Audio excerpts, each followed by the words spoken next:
ಅಧ್ಯಕ್ಷೆ ಆಯ್ತು, ಕೂತ್ಕೊಳ್ಳಿ. ಈಗ ವಿಚಾರ ಏನಂತ ಹೇಳಿದ್ರೆ, ನಿಮ್ಮ ಅಲ್ಲಿ ಮಂಡ್ಯದಲ್ಲಿ ಏನ್ ನಡೆದಿದೆ ಅಂತ ಎಲ್ಲರಿಗೂ ಕೂಡ ಇವತ್ತು ಗೊತ್ತಿದೆ. ಏನೆಲ್ಲ ರಾಷ್ಟ್ರಧ್ವಜಕ್ಕೆ ಅವಮಾನ ಆಗಿದೆ, ಕಠಿಣವಾದ ಕ್ರಮ ತೆಕ್ಕೊಂಡು ಜೈಲಿಗೆ ಹಾಕಿ. ಇದರಲ್ಲಿ ಯಾರಿಗೂ ರಾಷ್ಟ್ರಧ್ವಜಕ್ಕೆ ಅವಮಾನ ಎಲ್ಲಿ ಕೂಡ ಆಗಬಾರ್ದು. ಇವ್ರ ಹೋರಾಟ ಕಾನೂನು ಗಮನ ಸರ್ಕಾರ ಇದೆ, ನೀವು ಆಕ್ಷನ್ ತಕೊಳ್ಳಿ.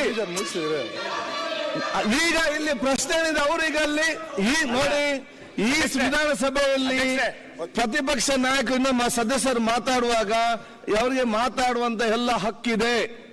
ನಿಮ್ಮ ಹೊರಗಡೆ ಏನಾಗಿದೆ, ಸರ್ಕಾರ ಇದೆ, ಕಟ್ಟುನಿಟ್ಟ ಕ್ರಮ ಯಾರ ವಿರುದ್ಧ ಬೇಕಾ ನೀವು ತೆಕ್ಕೊಳ್ಳಿ. ಇಲ್ಲಿ ವಿಚಾರ ಒಂದು ಸೆಕೆಂಡ್, ಇಲ್ಲಿ ವಿಚಾರ ಏನಿದೆ, ಅವ್ರ ಅಸೆಂಬ್ಲಿಗೆ ವಿಶೇಷ ಪ್ರಿವಿಲೇಜ್ ಇದೆ. ಇಲ್ಲಿ ಏನೇ ಮಾತಾಡಿದ್ರು ಕೂಡ ನಾವು ಹೊರಗೆ ಅದನ್ನು ಯಾರಿಗೂ ಕೂಡ ಕೇಳುವಂತ ಅಧಿಕಾರ ಇಲ್ಲ, ಕೇಸು ಏನು ಕೂಡ ಆಗುದಿಲ್ಲ. ಅದೊಂದು ಪ್ರಿವಿಲೇಜ್ ಕೊಟ್ಟಿದೆ. ಆದ ಕಾರಣ ಅಲ್ಲಿಯ ವಿಚಾರ ಏನಿದ್ರು ಕೂಡ ಹೆಚ್ಚು ಕಮ್ಮಿ ಆಗಿದ್ರೆ, ಯಾರೆಲ್ಲ ಅವಮಾನ ಮಾಡಿ ರಾಷ್ಟ್ರಧ್ವಜಕ್ಕೆ ಅವಮಾನ ಮಾಡಿದ್ದಾರೆ, ಯಾರೆಲ್ಲ ದೇಶದ ಕೆಲಸ ಆಗಿದೆ, ಅವರು ಕಠಿಣವಾದ ಕ್ರಮ ತಗೊಳ್ಳಿ. ಇಲ್ಲಿ ಸಬ್ಜೆಕ್ಟ್ ಈಗೇನಿದೆ, ಪ್ರತಿಪಕ್ಷ ನಾಯಕರು ಅವರು ರಾಜ್ಯಪಾಲ ವಂದನಾ ನಿರ್ಣಯ ಮತ್ತು ಲಾ ಅಂಡ್ ಆರ್ಡರ್ ಬಗ್ಗೆ ಅವರು ಮಾತಾಡ್ತಾ ಇದ್ದಾರೆ.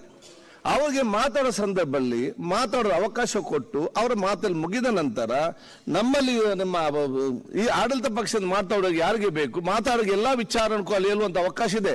ನಮ್ಮ ಲೋಕಲ್ ಅಲ್ಲಿ ಇದ್ದಂತವ್ರಿಗಿದೆ, ಸಚಿವರಿಗಿದೆ, ಗೃಹ ಸಚಿವರು ಅದಕ್ಕೆ ಉತ್ತರ ಕೊಡ್ತಾರೆ.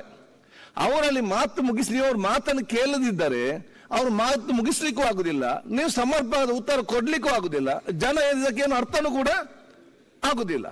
ಆದಾಗ ಏನೆಲ್ಲ ಹೇಳ್ತಾರೆ, ಕೇಳುವ ಮಾತಾಡುವಂತ ಮಾತುಗಳನ್ನು ಕೇಳುವಂತ ತಾಳ್ಮೆ ಎಲ್ಲ ನಾಯಕರಿಗೆ ಬರಬೇಕು, ಲೀಡರ್ಗಳಿಗೆ. ಅದು ವೆರಿ ಇಂಪಾರ್ಟೆಂಟ್. ಯಾರೇ ಮಾತಾಡೋ ಕೂಡ ಮಾನ್ಯ ಅಧ್ಯಕ್ಷೆ ಅವ್ರು ಏನಾದ್ರು ಅದು ಸತ್ಯ ಅಲ್ಲದೆ ಹೇಳಿದ್ರೆ ಅದೇ ನಾವು ಅಡಿಮೇಲೆ ಆಗ್ತದೆ, ಇಲ್ಲಲ್ಲ. ಸೊ ಅವಕಾಶ ಕೊಡಿ.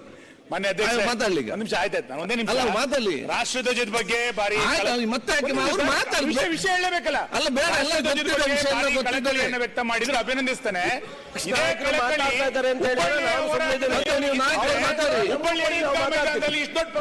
ಆಗ್ತಿರ್ಲಿಲ್ಲ ಅವತ್ತು ರಾಷ್ಟ್ರಧ್ವಜಕ್ಕೆ ಅಪಮಾನ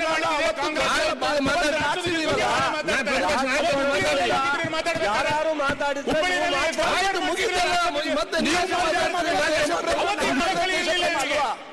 ನಿಮ್ಮ ಭಾರತದ ಬಾವುಟ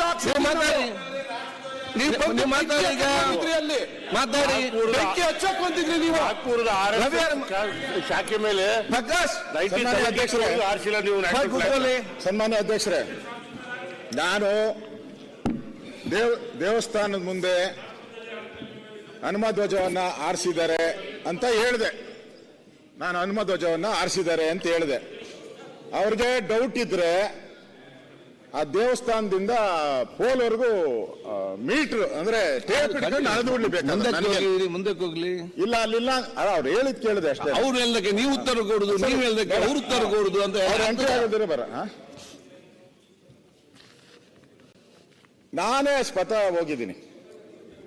ಮತ್ತೆ ನಾನು ಅಲ್ಲಿ ಸುಮಾರು 3-4 ಗಂಟೆನೂ ಕೂಡ ಇದ್ದೀನಿ. ನಾನು ನನ್ನ ಇರೋ ಮಾಹಿತಿ ಪ್ರಕಾರ, ನನಗೆ ಕೊಟ್ಟಿರೋ ದಾಖಲೆಗಳ ಪ್ರಕಾರ, ಪಂಚಾಯಿತಿ ಆಫೀಸಲ್ಲಿರುವಂಥ ಪಂಚಾಯಿತಿ ಗ್ರಾಮ ಪಂಚಾಯಿತಿ ಸದಸ್ಯರು ಸುಮಾರು 18 ಜನ ಏನೋ ಸೈನ್ ಹಾಕಿ ಅಲ್ಲಿ ಹನುಮ ಧ್ವಜವನ್ನ ಆರಿಸಬಹುದು ಅಂತೇಳಿ ಪರ್ಮಿಷನ್ ಕೊಟ್ಟಿದ್ದಾರೆ ಅಂತ ನನ್ನ ಹತ್ರ ಕಾಪಿ ಇದೆ, ಅವ್ರ ಹತ್ರನೂ ಇದೆ, ಮತ್ತೆ ನೀವು ಅಂತಾನೂ ಇದೆ.